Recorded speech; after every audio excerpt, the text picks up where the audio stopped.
여호와께 감사하라. 그는 선하시며 그 인자하심이 영원하미로다. 여호와께 감사하며 그 이름을 불러 아뢰며 그 행사를 만민 중에 알게 할지어다. 저희가 광야 사막길에서 방황하며 거할 성을 찾지 못하고 줄이고 목마름으로 그 영혼이 속에서 피곤하였도다. 이에 저희가 그 근심 중에 여호와께 부르짖으며 그 고통에서 건지시고 또 바른 길로 인도하사 거할 성에 이르게 하셨도다. 저가 사모하는 영혼을 만족해 하시며 줄인 영혼에게 좋은 것으로 채워주심이로다. 아멘.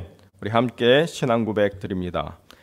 전능하사 천지를 만드신 하나님 아버지를 내가 믿사오며 그 외아들 우리 주 예수 그리스도를 믿사오니 이는 성령으로 잉태하사 동정녀 마리아에게 나시고 본디오 빌라도에게 고난을 받으사 십자가에 못 박혀 죽으시고 장사한 지 사흘 만에 죽은 자 가운데서 다시 살아나시며 하늘에 오르사 전능하신 하나님 우편에 앉아 계시다가 저리로서 산자와 죽은 자를 심판하러 오시리라.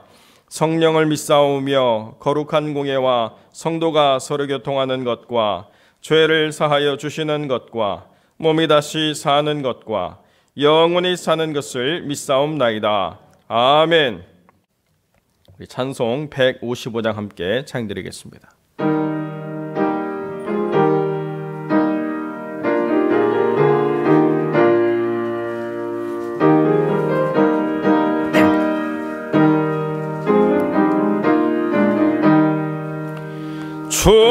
주님께 영광 다시 사신 주 사망 권세 모두 이기시었네. 흰 옷 입은 천사 돌을 옮겼고 누우셨던 곳은 비어 있었네. 주님께 영광 다시 사신 주 사망 권세 모두 이기시었네.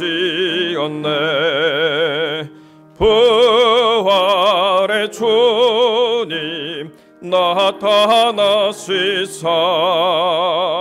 두려움과 의심 물리치셨네. 주의 교회 기뻐 찬송하여라. 다시 사신 주님 죽음 이겼네. 주님께 영광 다시 사신 주 사망 권세 모두 이기시었네. 생명의 임금 영광의 주님 주님 없는 삶은 헛될 뿐이라. 주의 사랑으로 세상 이기고 요단 건너 본향 가게 합소서. 주님께 영광 다시 사신 주 사망 권세 모두 이기시었네. 아멘. 우리 시간 함께 성찬 예식에 함께 하겠습니다. 아까 말씀드린 대로 개인용으로 세정한 것들을 이용하셔서 지금 손을 세정해 주시고 다 하신 분들은 묵상으로 기도해 주시기를 부탁을 드립니다.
세례를 받으시고 성찬에 참여하기 원하시는 분들은 자리에서 일어나 주시기 바랍니다. 세례를 받으시고 성찬에 참여하기 원하시는 분은 자리에서 일어나 주시기 바랍니다. 주께서 잡히시기 전날 밤에 친히 제자들과 함께 이 귀한 예식을 통해서 주님을 기념하러 가신 이 귀한 성찬 예식을 우리 함께 진행하도록 하겠습니다. 먼저 우리가 함께 다 떡을 받을 텐데요. 떡을 받으신 후에 제가 기도하고 함께 떡을 나누고 잔도 동일한 방법으로 함께 나누겠습니다. 자, 이제 먼저 우리 떡을 함께 나누도록 하겠습니다.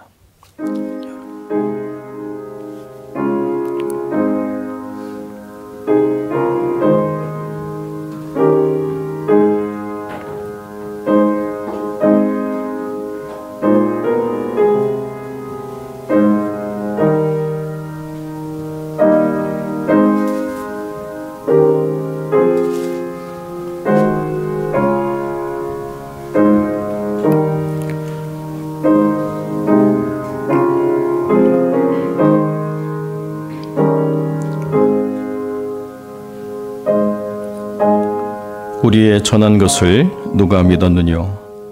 여호와의 팔이 네게 나타났느뇨?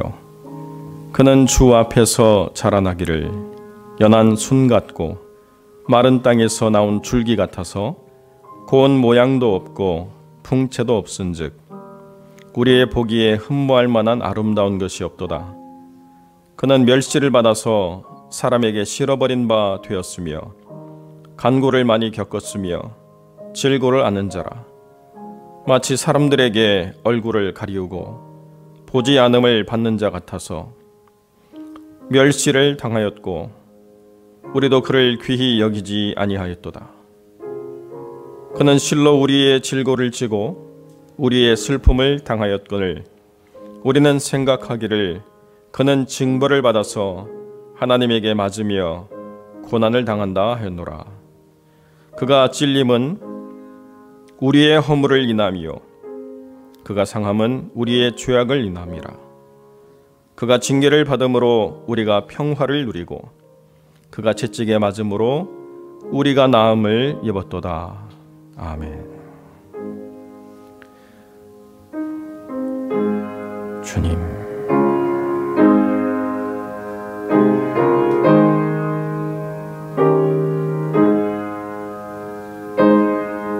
주님 감사합니다.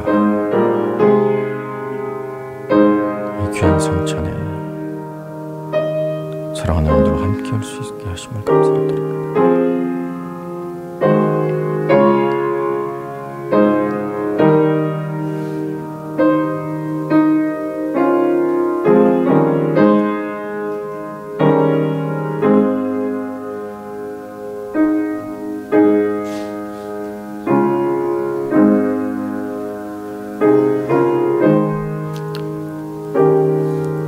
제가 기도하겠습니다.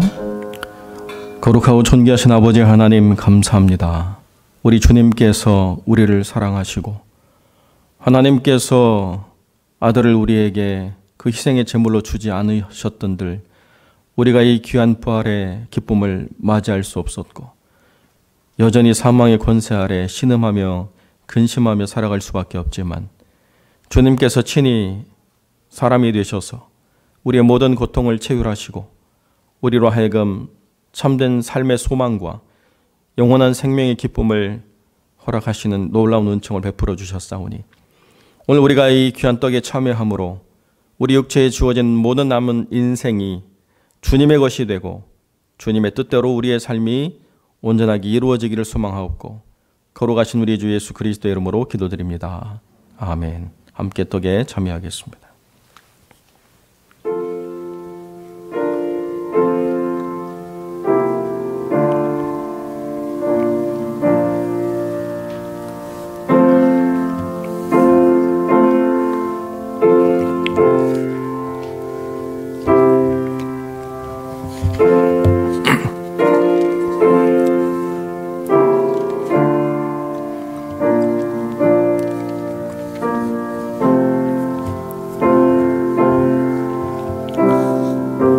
이제 우리 동일한 방법으로 잔에 참여하겠습니다. 다 잔을 받으신 후에 제가 기도함으로 잔을 함께 나누겠습니다.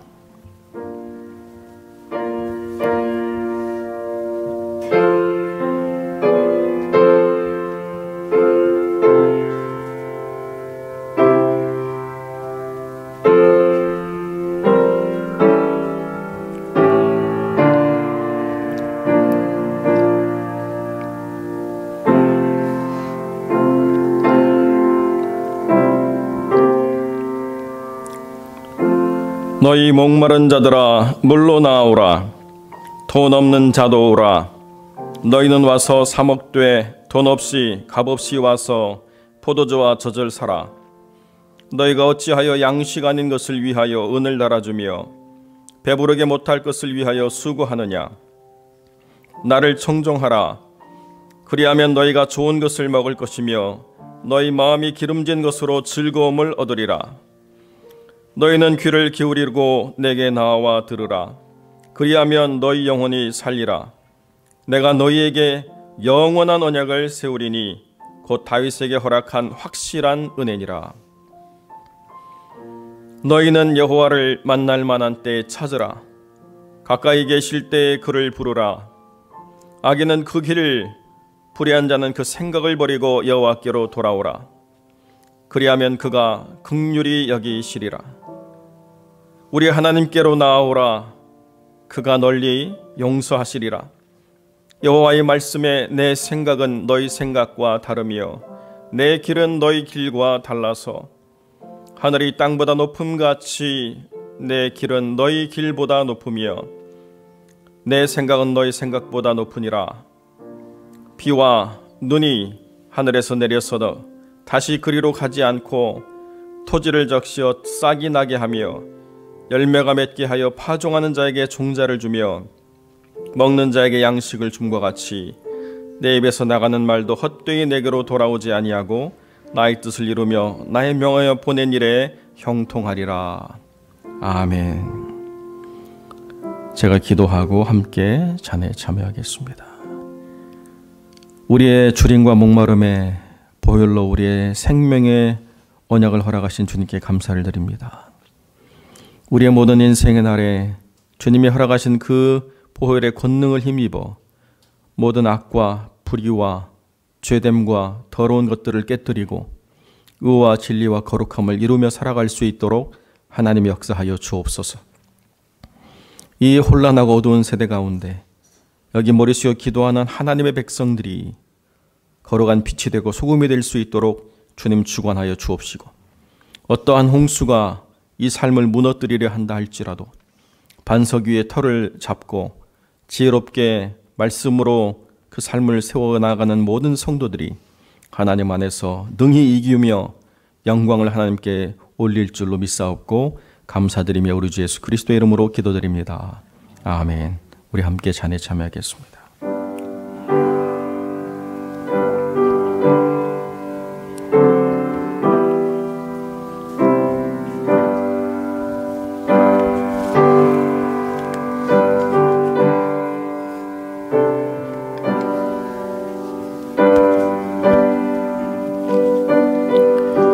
자리에 앉으셔서 묵상으로 계속 기도해 주시길 부탁드립니다.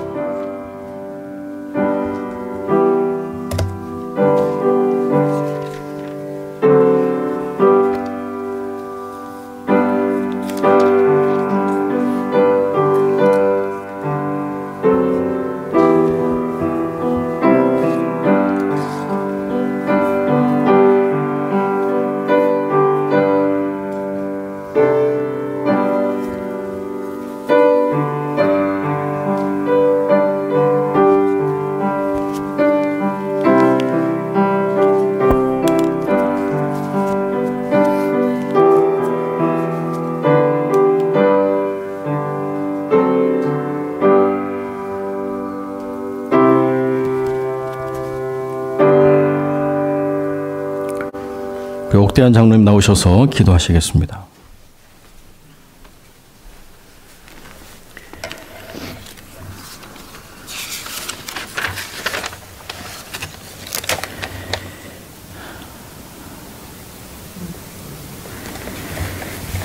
(4월) 첫 주일 부활절 예배를 대면 예배로 주님께 드리게 하여 주신 주님께 감사와 찬양을 드립니다.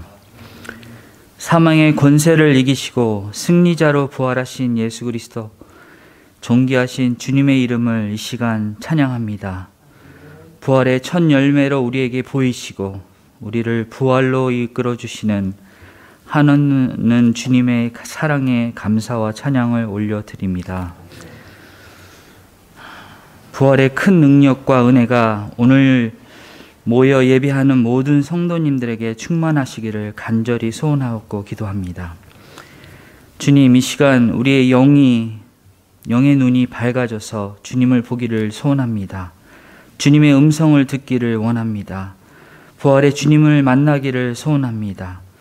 주님을 갈망하는 상한 심령을 이 시간 저희에게 부어주셔서 생명을 얻게 하시고 온전히 신령과 진정으로 예배를 주님께 드려지는 저희가 될 수 있도록 주님 붙잡아 주시옵소서. 아버지, 이 시간 너무나도 연약하고 제 가운데 쓰러질 수밖에 없는 저희들을 불쌍히 여겨 주시옵소서. 말씀대로 살지 못한 그 삶을 이 시간 회개하며 다시 주님께 나아가기를 소원합니다. 오직 주님만을 의지하며 주님 뜻을 쫓아가는 저희가 될 수 있도록 주님 붙잡아 주시옵소서. 이 은혜와 진리 장로교회를 항상 붙잡아 주심을 주님 감사합니다. 코비드-19으로 어려운 가운데 있음에도 불구하고 각자 자리를 지키며 믿음으로 한 걸음 한 걸음 주님 앞에 나아가는 힘과 은혜를 부어주신 그 주님을 감사합니다. 주님께서 주신 그 소명을 더욱더 깨달아가는 저희가 되게 하여 주시옵소서. 오직 말씀과 기도 속에서 주님의 마음을 깨달아가는 저희가 되기를 간절히 소원합니다. 연약한 육체와 병으로 아파하는 힘들어하는 성도님들에게 힘을 주시고 하루속히 완쾌될 수 있도록 허락하여 주시옵소서. 연약함 속에서도 낙심하지 말게 하옵시고 오직 더욱 큰 굳은 믿음을 가지고 주님을 붙잡게 하여 주시옵소서. 또한 아버지, 저희들의 자녀들을 위해서 기도합니다. 이 어두운 세상 속에서 찬란하게 빛나는 빛과 소금이 될 수 있도록 주님 붙잡아 주시옵소서. 이 세상 속에서 고민하며 나아가는 그 어린 심령들 속에 오직 주님이 빛이 되어 주시고 부활하여 나타나신 그 첫 열매로 허락하신 그 예수님을 마음에 담고 그 모든 인생을 예수님만 쫓아가며 그 모든 삶을 오직 주님께만 드릴 수 있는 그런 귀한 자녀들 될 수 있도록 주님 허락하시고 붙잡아 주시옵소서. 오직 그들에게 꿈을 주시고 그들에게 소명을 주시고 이 세상에서 이 세상 것으로 채워지는 것이 아니라 오직 하나님의 꿈, 하나님의 소명을 가지고 살아나가는 귀한 자녀들 될 수 있도록 주님 붙잡아 주시옵소서. 오늘 말씀을 전하시는 목사님께 주님 성령님의 크신 은혜로 함께하여 주시고 그 입술을 주장하여 주시며 주님의 그 말씀이 능력으로 선포될 때에 큰 은혜로 저희들에게 다가와 오직 주님을 만나는 시간, 주님의 음성을 듣는 시간, 아버지께서 저희 한 사람 한 사람을 이름을 부르시며 이야기하시는 그 말씀을 깨달을 수 있도록 주님 인도하여 주시옵소서. 감사하며 예수님 이름으로 기도드립니다.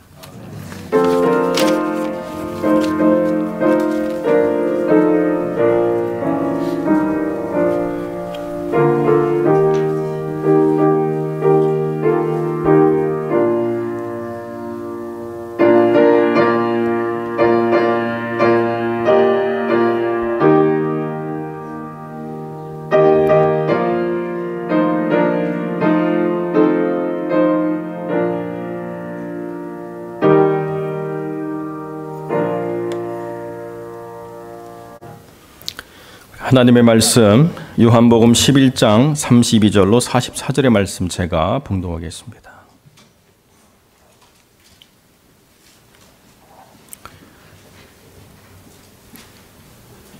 마리아가 예수 계신 곳에 와서 보이고 그 발 앞에 엎드려 가로되 주께서 여기 계셨다면 내 오라비가 죽지 아니하였겠나이다 하더라.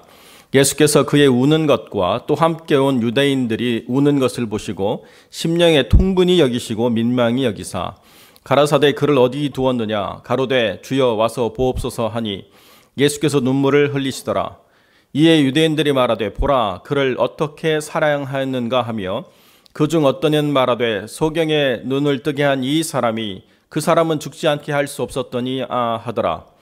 이에 예수께서 다시 속으로 통분히 여기시며 무덤에 가시니 무덤이 굴이라 돌로 막았거늘 예수께서 가라사대 돌을 옮겨 놓으라 하시니 그 죽은 자의 누이 마르다가 가로되 주여 죽은 지가 나흘이 되었음에 벌써 냄새가 나나이다. 예수께서 가라사대 내 말이 내가 믿으면 하나님의 영광을 보리라 하지 아니하였느냐 하신대 돌을 옮겨 놓으니 예수께서 눈을 들어 우러러보시고 가라사대 아버지여 내 말을 들으신 것을 감사하나이다. 항상 내 말을 들으시는 줄을 내가 알았나이다. 그러나 이 말씀하옵는 것은 둘러선 무리를 위함이니 곧 아버지께서 나를 보내신 것을 저희로 믿게 하려 함이니이다. 이 말씀을 하시고 큰 소리로 나사로야 나오라 부르시니 죽은 자가 수족을 배로 동인 채로 나오는데 그 얼굴은 수건에 쌓였더라. 예수께서 가라사대 풀어놓아 다니게 하라 하시니라. 아멘.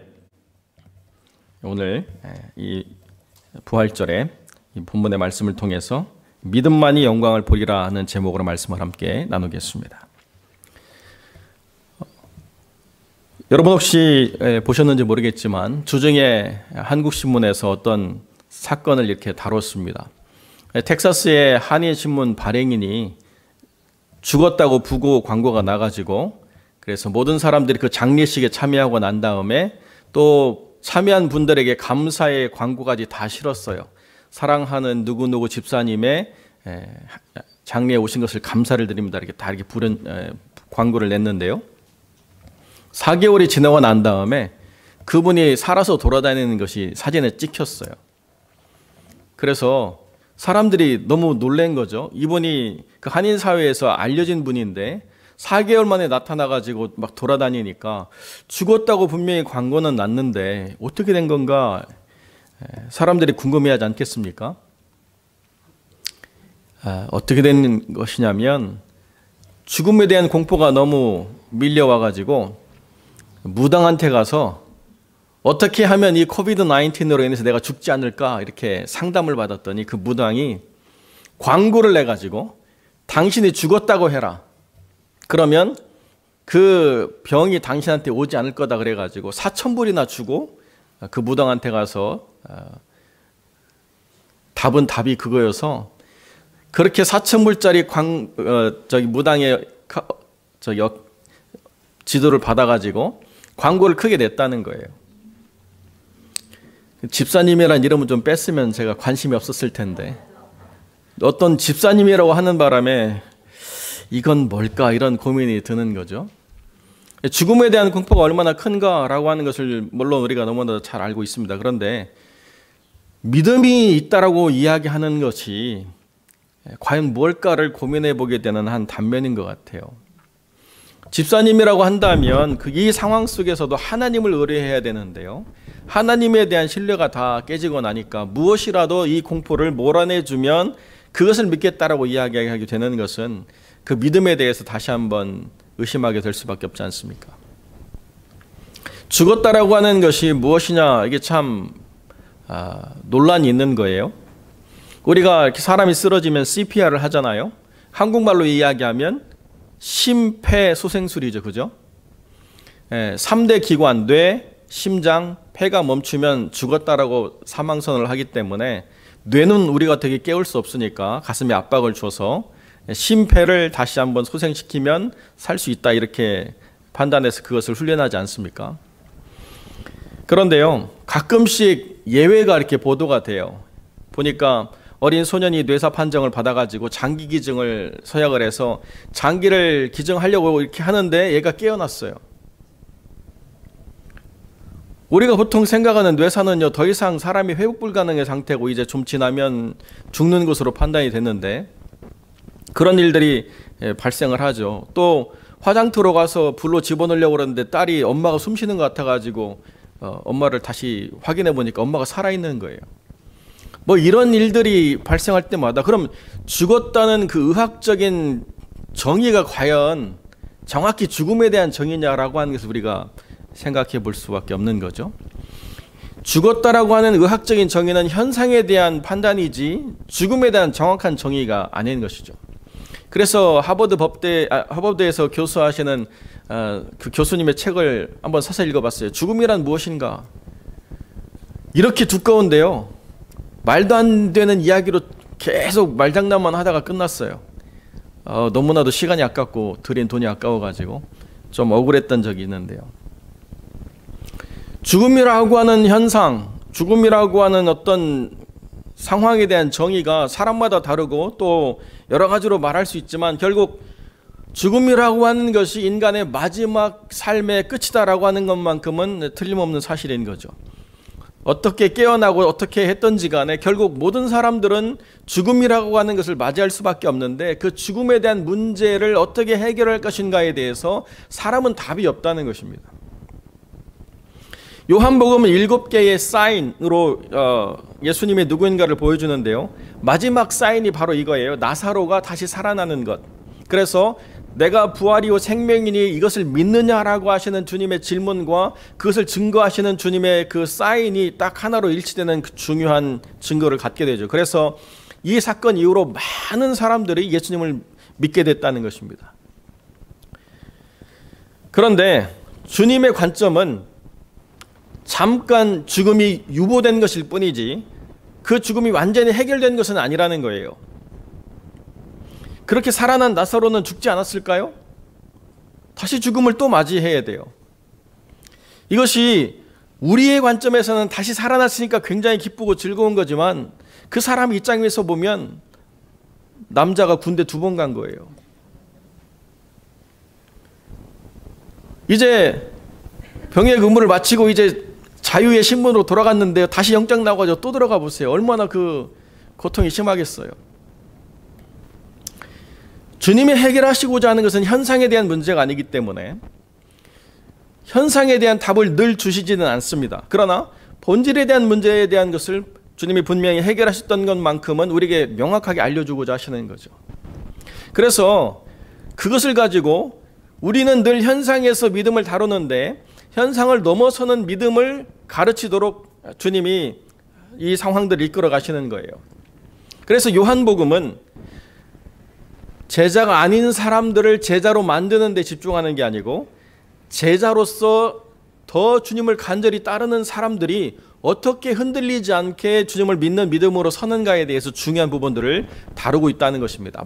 마르다도 그렇고 마리아도 그렇고 나사로도 그렇고 모든 유대인들도 다 지금 이 죽음에 대한 문제에 있어서 적어도 죽음 이전에 주님은 해결할 수 있는 능력이 있었지만 죽음을 당한 이 순간으로부터는 주님이 해결할 수 없다라고 하는 것에 갇혀 있었어요.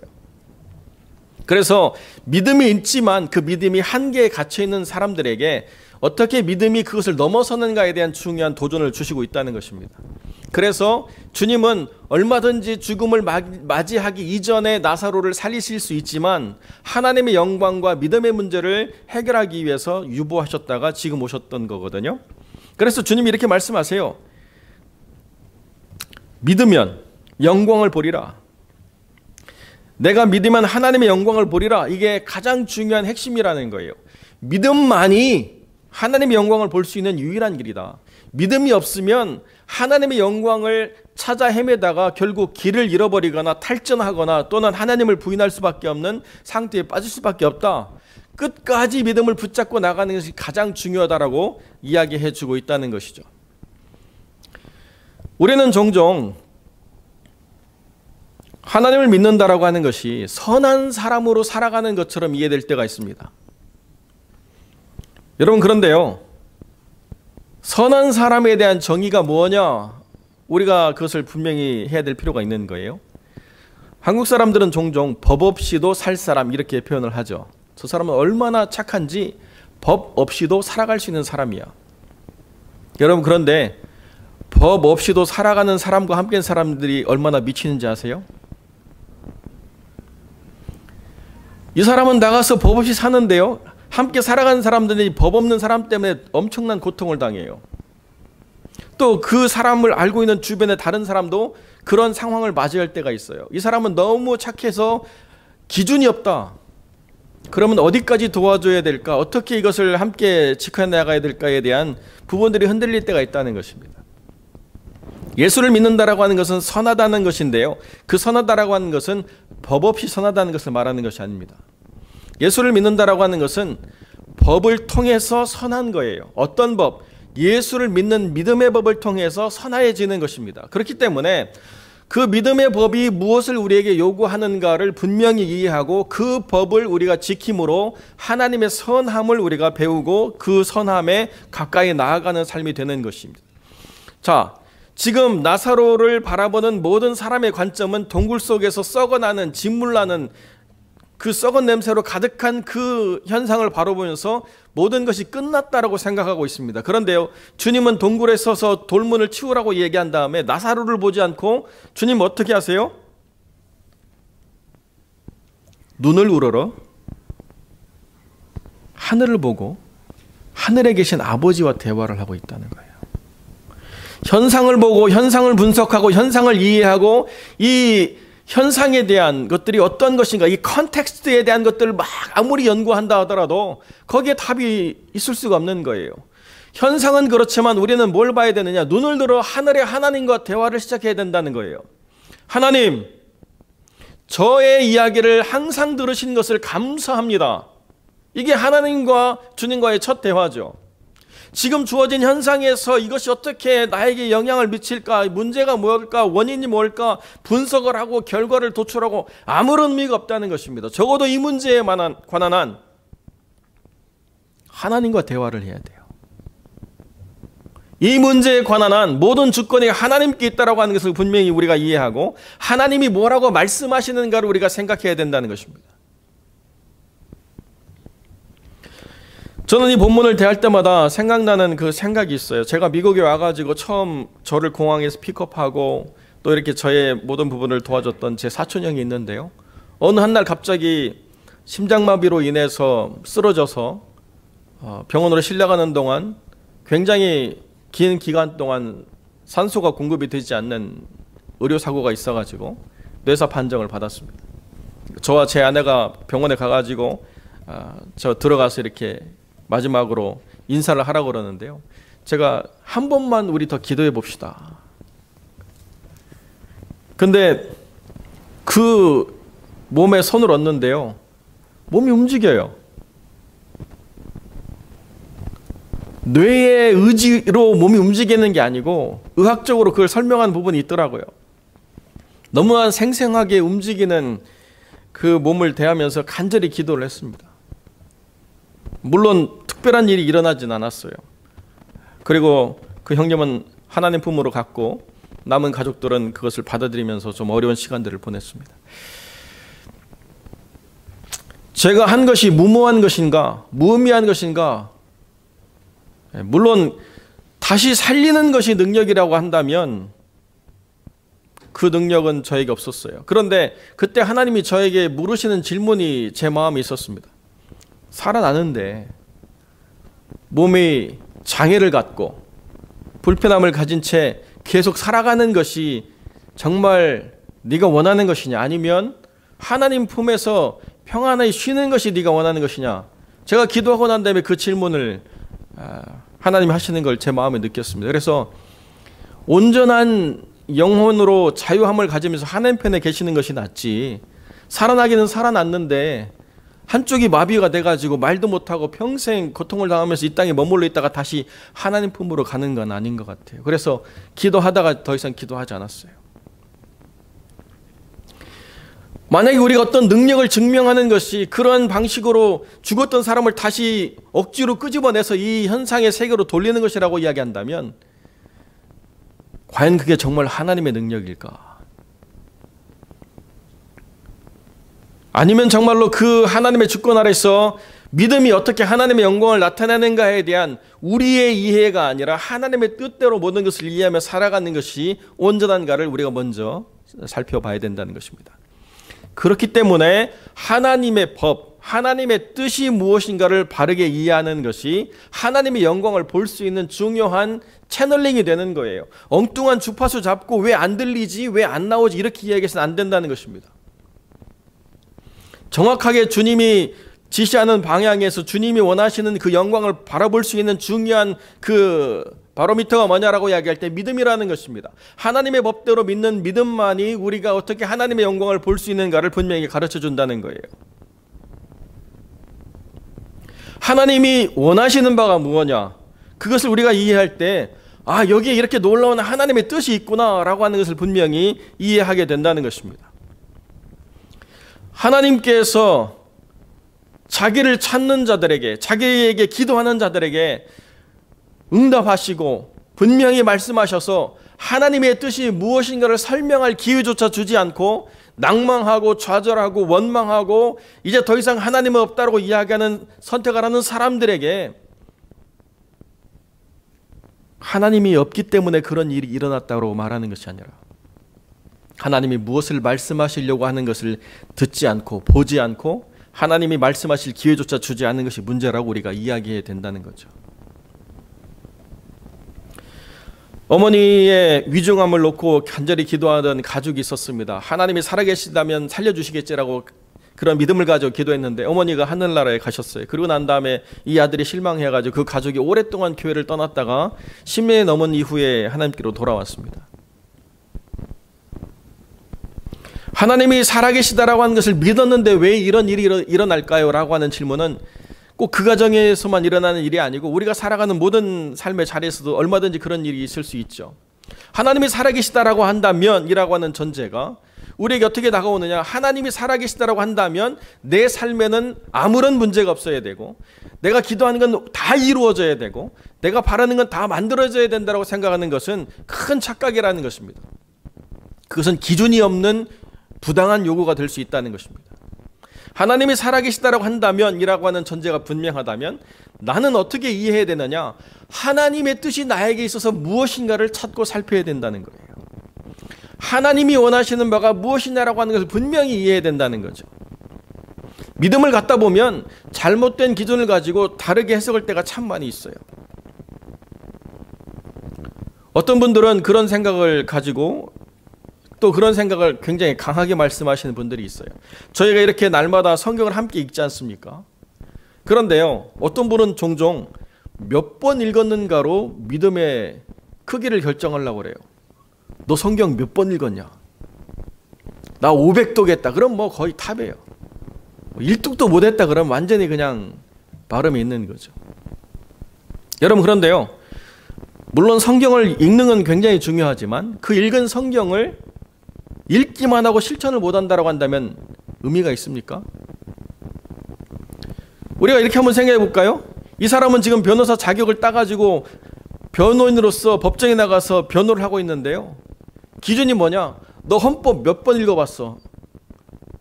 이거는 기준이 아니잖아요. 저도 국가고시를 준비할 적이 있었는데요, 저희 선배가 저보다 12년 선배인데요, 이분은 얼마나 대단한 분이냐면 노량진에서 자기가 강의를 해요. 근데 국가고시를 못 넘겼어요. 왜냐면 한국은 1차가 영어인데요, 영어는 젊을수록 유리하거든요. 나중에 전공 과목은 달인이 되는데 늘 영어에서 떨어져가지고 2차만 자기에게 주어진다고 한다면 자기는 뭐 한국에서 정말 둘째가라도 서러울 정도로 대단한 분인데 영어가 자꾸 꽈락이 나가지고 안 되는 거예요. 노량진에서는 정말 유명한 강사인데 이게 참 설명이 안 되는 거죠.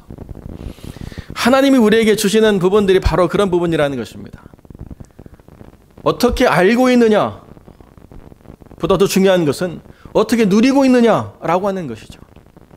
나사로가 죽었다 살아났다라고 하는 것 물론 중요한 건데요, 나사로가 죽었다 살아났다라고 하는 이 성경의 본물 우리가 아는 거하고 내가 부활의 신앙을 가지고 누리고 체험하는 거하고는 비교할 수 없는 거죠. 어떻게 이런 신앙을 갖느냐? 내가 생각하는 한계를 넘어서는 하나님의 뜻이 있다라고 이야기할 때에 때로는 그 하나님의 뜻을 내가 알아가기 위해서 이 모든 것이 아니라 삶의 기반을 전혀 다른 것으로 옮겨 놓아야 된다라고 이야기할 때도 아멘이라고 이야기하는 것, 이게 중요하다는 거예요. 그래서 아브라함이 믿음의 조상이다라고 이야기하는 것입니다. 전혀 살아보지 않은, 전혀 보호받을 수 없는, 전혀 알지 못하는, 그리고 지금까지 가지고 누려왔던 모든 것을 내려놓는 그 삶의 선택을 한 것이 바로 믿음이라고 하는 것을 분명히 보여주기 때문에 그렇다는 거죠. 그러니까 우리가 지금 이 신앙생활을 하는 것도 다 그런 연장선상 안에 있습니다. 방송으로 예배를 드리고요, 또 주차장에 모여서 주파수를 맞춰서 예배를 드리고요, 또 이렇게 우리가 예배실에 모여서 함께 예배를 드리고 모든 것이 다 변화의 부분이어서 익숙하지 않은 게 너무나도 당연한데 중요한 건 그거라는 거예요. 우리가 뭘 연습하고 있느냐? 하나님이 지금 나에게 말씀하시느냐? 내가 하나님과 교제하고 있느냐? 내가 하나님 앞에 참된 예배자로 서느냐? 내가 하나님의 말씀을 실천하며 살아갈 수 있는 그 힘과 지혜가 있느냐? 이것이 우리 안에 분명히 선다라고 한다면 어떠한 장애, 어떠한 제약, 어떠한 어려움이 있더라도 이것을 넘어서는 분명한 가치를 우리가 하나님 안에서 세워갈 수 있다는 거죠. 왜요? 하나님이 우리를 이끌어 가시기 때문에. 내가 믿으면 하나님의 영광을 보리라. 이 중요한 하나님의 언약 아닙니까? 그 잘 나가던 최선규라고 하는 아나운서가 불교 회장이고 불교 신자고 막 엄청난 또 기독교 박해자고 막 이렇게 생활했는데요. 자기가 가장 사랑하는 딸이 죽을 운명에 처하니까요. 그때 생각나는 게 하나님이라는 거예요. 그리고 그때 하나님을 자기가 만난 이후로 모든 영광 다 버리고 이제 잘 나가던 아나운서 다 내려놓고 오직 복음 전하는 방송에서만 복음 전가하고 그런 일로 살아가면서도 전혀 후회하지 않는 모습을 보여주더라고요. 삶의 모든 것이 다 바뀌었고 인기도 없고 이제 돈도 없고 모든 것이 다 사라졌다 하더라도 나는 가장 귀한 것을 잡았다라고 분명히 이야기하는 그 당당함이 어디서부터 오느냐? 믿으면 하나님의 영광을 본다. 이 심플한 하나님의 원리가 너무나도 자기 안에 실제 참인 것을 경험했기 때문에 그렇다는 거죠.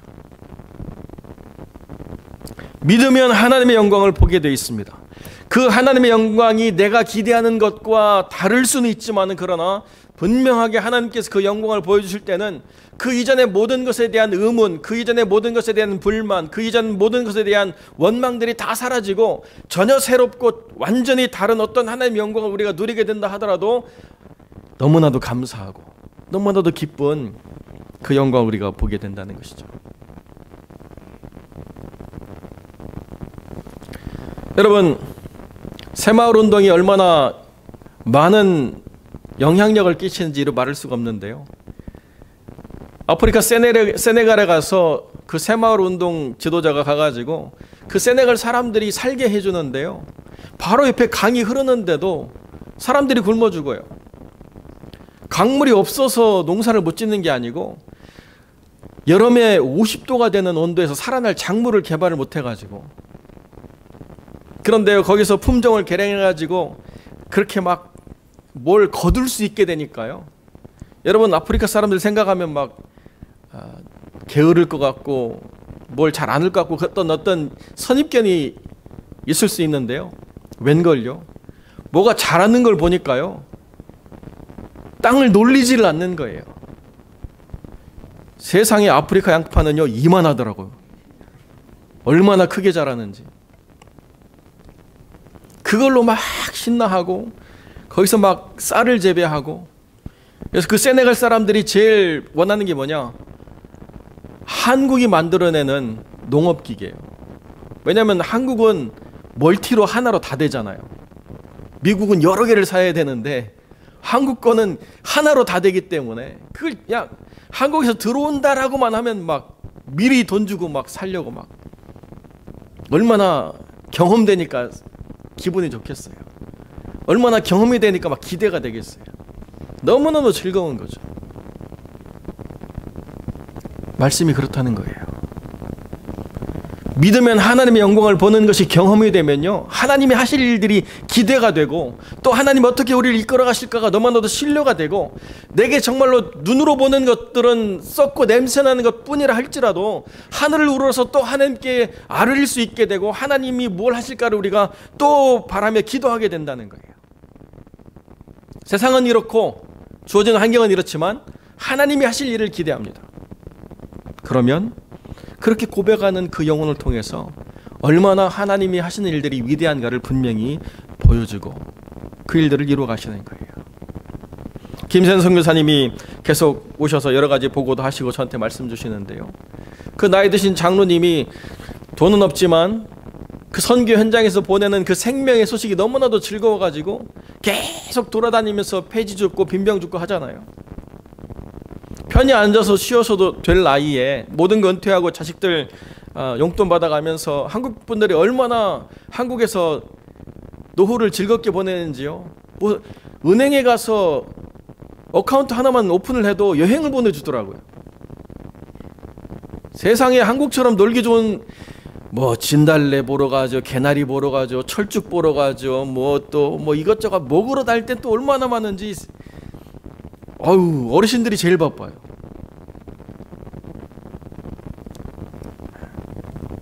중요한 거는 우리의 삶의 실제가 되어지지 않는 믿음이라고 하는 것이 얼마나 위험한가. 경험되어지면 기대가 되고요. 기대하면 우리의 삶에 기쁨이 있고요. 그걸 통해서 하나님이 얼마나 놀라운 일들을 이루시는가를 보게 되는 거죠. 얼마든지 노후의 삶을 그렇게 세상의 즐거움으로 채울 수도 있지만 하나님 나라의 영광을 보니까요. 내 주어진 이 육체가 움직이는 한 그 영광을 위해서 내가 동참해야 됩니다. 폐지 줍고 빈병 줍고 그 일들을 감당해 나가신다는 거죠. 이게 하나님 안에서 믿음을 가진 자의 특권이라는 것입니다. 뭐 믿음을 가지면 뭐 우리가 대단히 높은 사람이 되고 많은 사람을 부릴 수 있고 뭐 큰 돈을 갖고 이것만이 하나님의 영광이 아니라는 거예요. 그 하나님의 영광을 볼 수 있는 눈이 생긴다는 거죠. 어떻게 하나님이 일하시는가를 볼 수 있는 눈이 생기고 그 일에 동참할 수 있는 삶의 방향이 정해져 가지고 그 영광을 통해서 어떻게 하나님을 이루실 것인가를 내가 자발적으로 헌신하고 자발적으로 이것을 이루어가는 삶이 된다는 것입니다. 사랑하는 성도 여러분, 우리가 이 부활의 거룩한 절기를 맞이해서 또 한 해를 살아갈 힘을 얻고 또 한 해 속에서 꿈꿀 어떤 기대를 갖는 것 중요한데요, 오직 믿음을 통해서 내가 참여할 하나님의 영광을 보는 것, 이건 더 중요하다고 저는 분명히 믿습니다. 이 한 해를 살아가시면서 믿음을 통해서 여러분들이 만들어갈 하나님의 영광이 어디 있는가, 여러분들이 동참해야 될 하나님의 영광이 어디 있는가를 분명히 발견하시는 것 너무나도 중요하다고 저는 다시 한번 강조해서 말씀을 드리고 싶습니다. 감사한 것이요, 이 부활을 준비하면서 저희도 뭔가 할 수 있다는 게 기쁨이 되는데요, 우리 사랑하는 성도들도 무언가를 하고 싶어서 그렇게 하시는 게 너무 참 감사해요. 이러한 선순환의 선한 영향력들이 우리를 살리고 우리를 풍성하게 하고 또는 우리를 통해서 이 땅의 교회들을 깨우고 이 땅에 하나님의 일들을 이루어가는 것, 이것이 정말 귀한 하나님의 역사라는 것을 분명히 깨닫고 하나님 안에서 우리가 이런 아름다운 역사를 이루어가는 믿음의 사람들을 통해서 하나님의 영광이 충만한 교회 만들어가는 귀한 성도들이 되시기를 주님의 이름으로 간절히 축원드립니다. 기도하겠습니다. 거룩하고 존귀하신 아버지 하나님, 감사와 영광을 주께 돌립니다. 오늘 귀한 영혼들과 함께 이 부활의 기쁨을 나누었습니다. 하나님께서 함께 해주셔서 이 부활의 기쁨이 우리의 삶을 가득 채우고 또 이 땅을 변화시키며 하나님의 영광이 임하는 거룩한 나라 될 수 있도록 하나님 역사하여 주옵소서. 주님께서 함께 해주시길 간절히 소망하며 거룩하신 우리 주 예수 그리스도 이름으로 기도드립니다. 아멘. 교회 앞에 광고 드리겠습니다. 먼저 우리 주위분들과 함께 해피 이스터로 우리 함께 인사하실까요? 해피 이스터. 오랜만이다. 잘 있었어?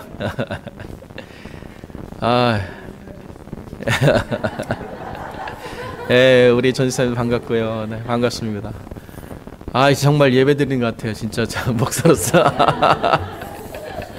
여러분 마스크를 쓰셔서 좀 죄송하긴 하지만 설교가 기대가 되더라고요. 제가 뭐 잘하지도 못하지만은 이렇게 함께 예배드려서 또 말씀 전하기 참 기대가 되고 좀 즐겁습니다.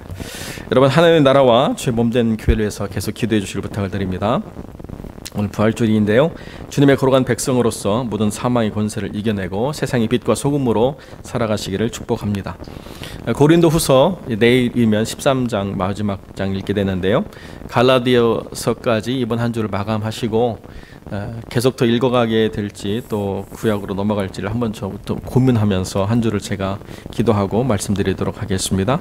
이번 주까지는 갈라디아서를 계속 연속해서 읽도록 하겠습니다. 오늘부터 대면 예배를 진행하게 됐는데요, 행여라도 이 대면 예배에 큰 어려움이 없도록 계속 기도해 주시고 더 조심해 주시면 감사하겠습니다. 우리 이렇게 예배 드리는데요. 제가 지난 1년 동안 너무 이제 힘든 게 우리 아이들의 예배가 회복되지 못하는 것에 대해서 너무 부담이 돼가지고 힘들었는데요.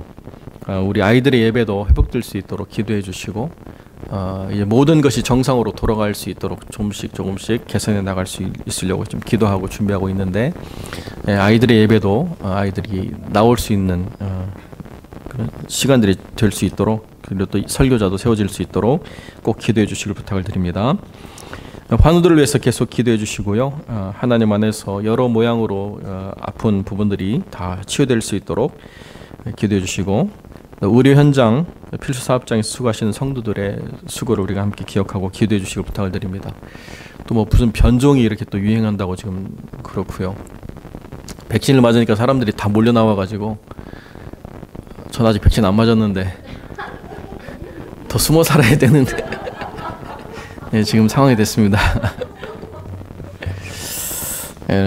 여러분 백신 맞으셨더라도 조금 행여라도 백신이 모든 걸 다 커버하지 않기 때문에 좀 자제해 주시고 조심해 주시면, 그리고 의료 현장에서 수고하는 분들의 이야기를 들을 때마다 말을 듣는데 저는 이미 미치겠더라고요. 얼굴에다 뭐 마스크에다 막 생각만 해도 그 일을 감당한다는 게 참 힘든데 지치지 않고 잘 이겨내실 수 있도록 기도해 주시길 부탁을 드립니다. 선교지로 돌아간 사역자들, 목회자들 사역 현장을 위해서 계속 기도해 주시길 부탁을 드립니다. 북아프리카가 가뭄으로 굉장히 심한 고통을 받았는데요. 비가 왔다고 우리 김세현 선교사님이 너무 행복해 하시더라고요. 지금 분교 건축하고 있는데 분교 건축이 뒤로 미뤄지더라도 비가 와서 너무 좋다고 감사하시는 모습을 보면서 또 저도 감사했습니다. 그렇지만 북아프리카의 그 변이 바이러스에 인해서 우리 한국 선교사 한 분 돌아가시고 계속 지금 위험한 가운데 있습니다. 아프리카 그리고 동남아시아의 이 상황들이 개선될 수 있도록 계속 기도해 주시길 부탁을 드립니다. 주보에 없지만 우리 아이들을 위해서 우리 구디백 우리 안 집사님 준비해 주셨는데요. 연령별로 구디백이 준비되어 있습니다. 저도 연령을 좀 속이고 받아야 될지 모르겠지만 우리 안 집사님 이따 준비하신 구디백 나눠주실 때 꼭 감사하고 격려해 주시길 부탁을 드립니다. 혹시 추가적인 광고의 말씀 있으시면 말씀 주시고요. 예리 없으시면 157장 함께 찬양드리겠습니다.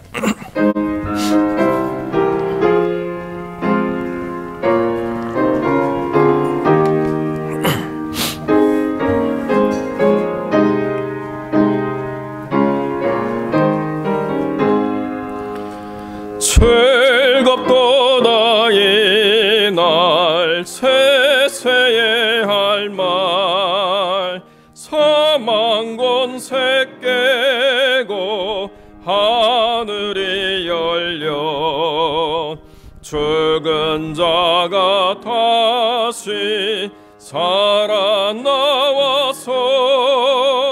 생명의 주 예수 찬송하도다. 즐겁도다 이날 세세의 할 말 사망 권세 깨고 승리하셨네. 부활하신 주님 나타나시니 천지 만물 모두 새 옷 입었네. 꽃은 만발하고 잎이 우거져 승리하신 주를 찬송하도다. 즐겁도다 이날 세세의 할 말 사망 권세 깨고 승리하셨네. 생명의 주 예수 죽음 이기고 캄캄한 길 지나 다시 사셨네. 주의 말씀대로 이루어져서 사흘 만에 다시 살아나셨네. 즐겁도다 이날 세세의 할 말. 사망 권세 깨고 승리하셨네. 아멘. 한 가지 더 광고드리겠습니다. 우리 나가시고 때 부활절 계란을 준비했는데요. 찌는 게 껍질이 잘 안 깨져가지고 구웠습니다. 근데 포장을 하면서 약간 잘 담았는데 깨질 수가 있거든요. 그래도 제가 소독 잘하고 넣었기 때문에 전혀 오염되지 않았음을 말씀을 드립니다. 나가실 때 우리 계란 포장된 거 하나씩 가져가시면 좋겠습니다. 자, 이제 함께 기도하고 예배를 마치겠습니다. 거룩하고 존귀하신 아버지 하나님, 이 거룩한 부활의 절기를 기뻐하며 즐거워하며 사모함으로 나온 모든 성도들에게 크신 은혜로 함께하여 주옵소서. 이 귀한 하나님의 은혜가 우리 영혼과 육체를 지켜 보존하시며 거룩한 나라를 이루어 가시기를 간절히 소망하고, 아이들의 예배도 속히 회복될 수 있도록 하나님 역사하여 주시며, 귀한 예배를 통해서 우리 아이들이 믿음의 사람으로 온전히 세워져 갈 수 있도록 은혜를 더하여 주옵소서. 선교의 모든 현장과 그 나라를 위하여 애쓰며 수고하는 모든 영혼들에게 은혜를 베풀어 주시고, 그들을 위하여 우리가 기도하며 물질을 나누며 또 함께 모든 사역들을 동역해 나갈 때 하나님 은혜를 베풀어 주셔서 하나님의 나라가 이 어렵고 암울한 시대에 빛으로 소금으로 다가갈 수 있도록 역사하여 주옵소서. 이제는 우리 주 예수 그리스도의 은혜와 아버지 하나님의 사랑과 성령의 교통하심이 참된 믿음으로 하나님의 영광을 바라보며 그 영광으로 나아가기를 소망하는 거룩한 성도들 머리 위에 이제로 영원토록 함께 계실지어다. 아멘.